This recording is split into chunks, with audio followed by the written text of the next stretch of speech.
Hi everyone, I'm really excited to first of all introduce you to one of the products from my brand new textures launch, Botanicals, and also show you a fantastic technique with it to create these beautiful rainbow butterflies in no time at all. Now you've got the option of doing a large one, medium or small ones.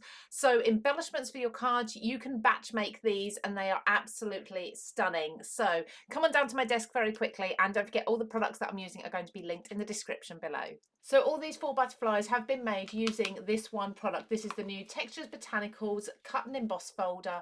So as you can see, we've got 4 different butterflies here, and you can do all of these at once. I'm going to show you exactly how I did this. I have found my new favourite ink blending combination. So that's these 3, surprisingly, which actually made these rainbow butterflies. You wouldn't believe they'd be as bright as that, but they are. So what I'm going to do is completely redo these butterflies again for you so you can see how quick and easy it is. So a bit of Uncharted Mariner first of all, and then some seedless preserves. Now if you don't have these distress oxide inks, there are lots of other water-based inks on the market that you can be using instead. So I've just onto a silicone or a glass mat, any sort of resistant surface, smooshed a little bit of the ink, and I'm going to spray it with water. So around about 1 spritz per square of ink that I've put down there. And then I'm going to take, this is the Creative Craft Products watercolour cardstock. I believe this is the 250 GSM one. And I'm just going to lay this first of all into the ink, move that around. And usually by doing this as much as I've done, I've got enough ink to do 2 or 3 panels. But look at this, it's looking stunning already. We're just going to move that about a little bit. Absolutely gorgeous. Now, of course, when you dry that off, that's going to be ever so slightly lighter. If you spritz your cardstock with water first, then that will all kind of move about a little bit more, and you can do it again afterwards if you still want a little more movement in there. So I'm going to either allow that to air dry or heat dry it before we put it through our embossing folder. Now, of course, if you're not into getting inky like this and creating your own backgrounds, you can absolutely use a pre-made pattern piece of paper instead. So now I'm going to put my A5 piece of cardstock that I've created into the folder like so. That fits perfectly. And I'm going to be using the Creative Craft Products 3-in-1 die cutting and embossing machine. This has a setting for letterpress, for 2D embossing folders, for 3D embossing folders, and of course for die cutting. I'm using it on the setting for 3D embossing folders. Although it's not a 3D folder, it's a cut and emboss folder. Because you have the dies in the folder, you do need to use that extra bit of thickness with the folder to get it through. So I've put it on there, and I usually just end up tightening the pressure ever so slightly as well. There's a separate dial that you can do this with. And I only need to run this through just the once. So I'll do this all completely as live for you so you can see the time it takes to really make these butterfly embellishments. And don't forget, of course, I am making 4 at once, so potentially you could do 3 or 4 cards at a time.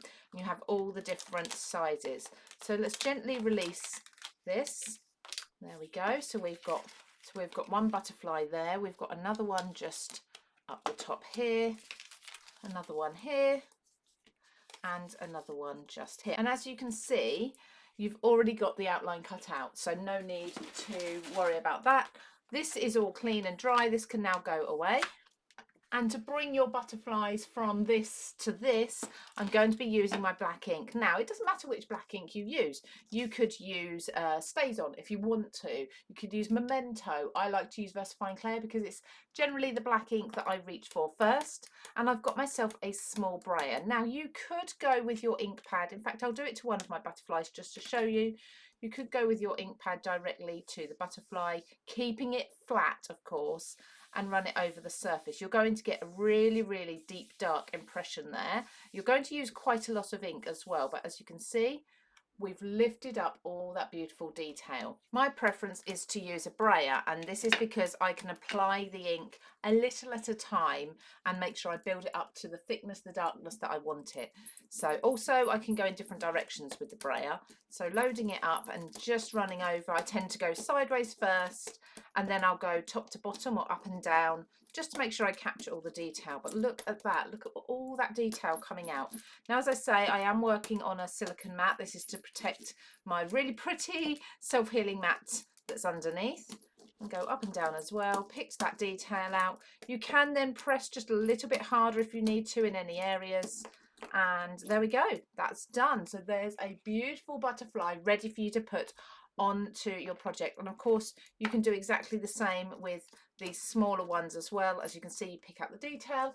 I like with the smaller ones, I prefer to then trim that excess off from around the edge, but you don't have to do that, you don't need to do that. So there you go, super quick butterflies that you can be using on your projects. Absolutely stunning. You don't have to do black either, you can do any colour you like. So if you like this technique with this embossing folder, check that out in the description below. It's from the new launch from Textures, Botanicals. Let me know if you've tried it before, if you've even tried a cut and emboss folder before, because I know there's not many of them around. So thank you for joining me, everybody. Don't forget, of course, to subscribe to the CraftStash YouTube channel if you're new here, and I hope to see you again very soon. Take care.